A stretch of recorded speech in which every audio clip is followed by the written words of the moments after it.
अभी कोई कार्य शेष है या चलें? नहीं, बस चलिए।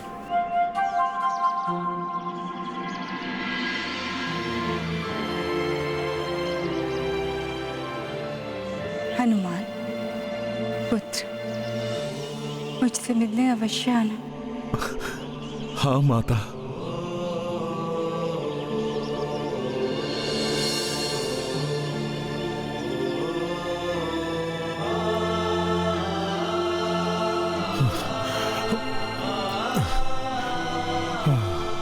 बहुत अच्छा लगा आप दोनों वीरों से मिलकर।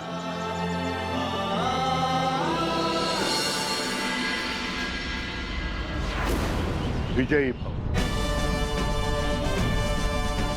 इतने वर्षों के पश्चात आए हो पुत्र, और मुझसे बिना मिले ही जाना चाहते हो।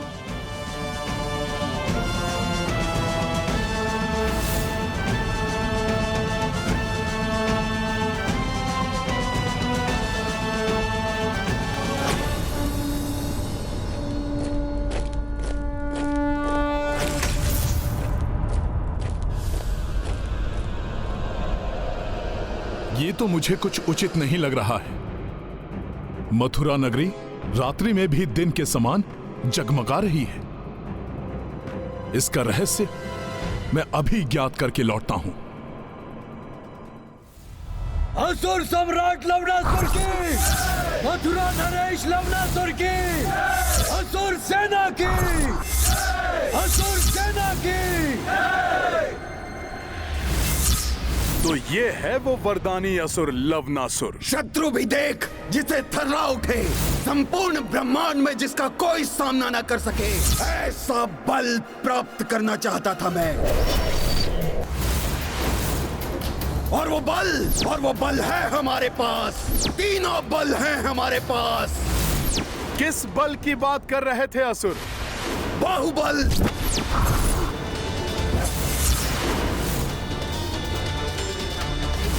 दिव्य बल,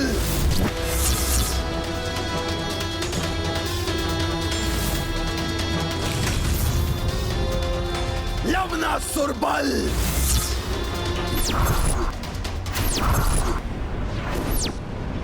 इसलिए कल प्रातः त्रिलोक विजय यात्रा करने से पूर्व इस रात्रि का भरपूर आनंद उठाना चाहिए।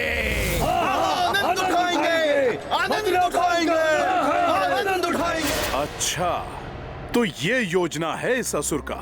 मदिरा लाई जाए।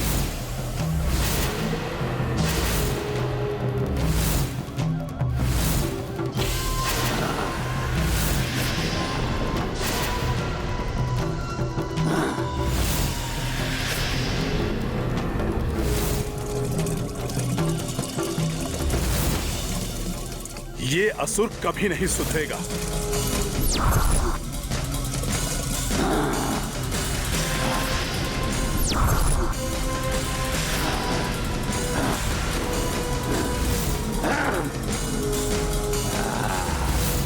मेरी मदिरा पान से उत्सव आरंभ हुआ।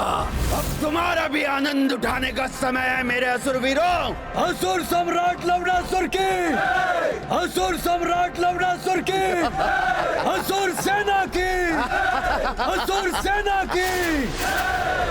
हाँ हाँ, आनंद उठाएंगे हम, उत्सव मनाएंगे हम। हाँ हाँ, उत्सव मनाएंगे। आनंद आ गया। लवणासुर महाराज, उत्सव मनाएंगे। हनुमान जी, यदि कल प्रातः है उसने त्रिलोक विजय की यात्रा आरंभ करने का निश्चय कर ही लिया है, तो हमें भी कल भोर में सूर्य देव की प्रथम किरण के साथ ही उसकी यात्रा पर आक्रमण करके उसे रोक देना चाहिए। नहीं भैया शत्रुघ्न, कल भोर में नहीं। भोर में नहीं तो फिर कब हनुमान जी?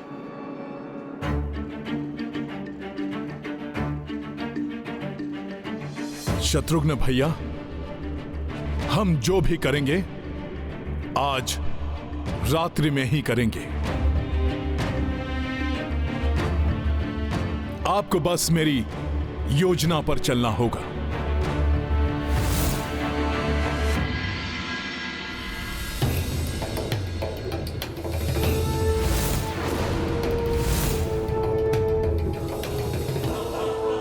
आप करना क्या चाहते हैं हनुमान जी?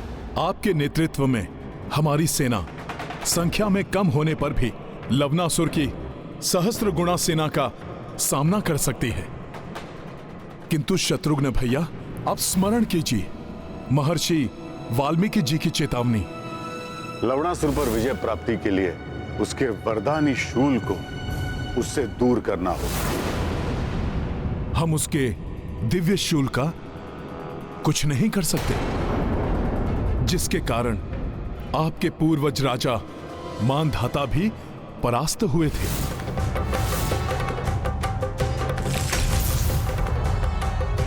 अपने शूल से लवनासुर क्षण भर में ही संपूर्ण सेना को नष्ट कर सकता है। तो आपका सुझाव क्या है? आज उत्सव मनाते राक्षस सामान्य से अधिक मदिरापान करेंगे। लवनासुर भी मदिरा के प्रभाव में झूम रहा होगा।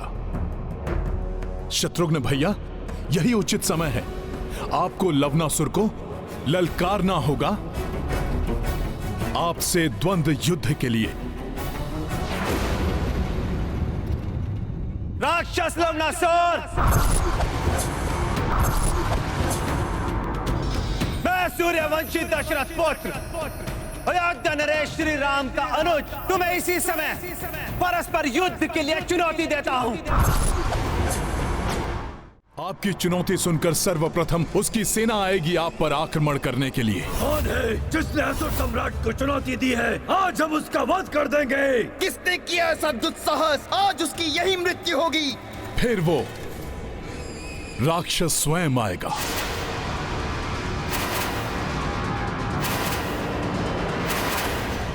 और सभी को पीछे हटाएगा। ठहरो, तनिक हमें देखने तो दो।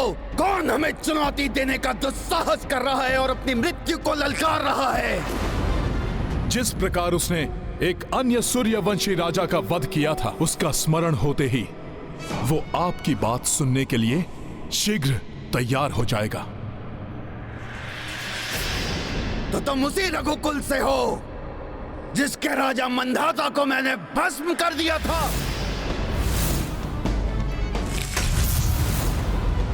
और अब तुम अपनी मृत्यु को आमंत्रित कर रहे हो। मृत्यु किसकी होगी ये तो समय ही बताएगा।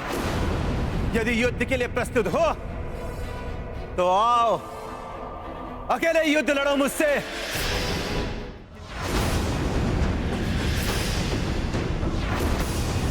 योजना अनुसार शत्रुघ्न भैया मुझे आगे क्यों नहीं कर रहे हैं? ये रघुकुल पर इसका ऋण है जो रघुकुल के सदस्य को ही चुकाना होगा। शत्रुघ्न भैया इस भयंकर राक्षस से कैसे लड़ेंगे?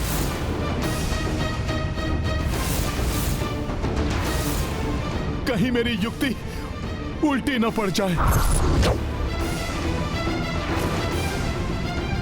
युद्ध में विजय प्राप्त करने के लिए शक्ति से अधिक युक्ति काम आती है। इसलिए व्यक्ति को भावुकता में आकर कोई भी निर्णय नहीं लेना चाहिए।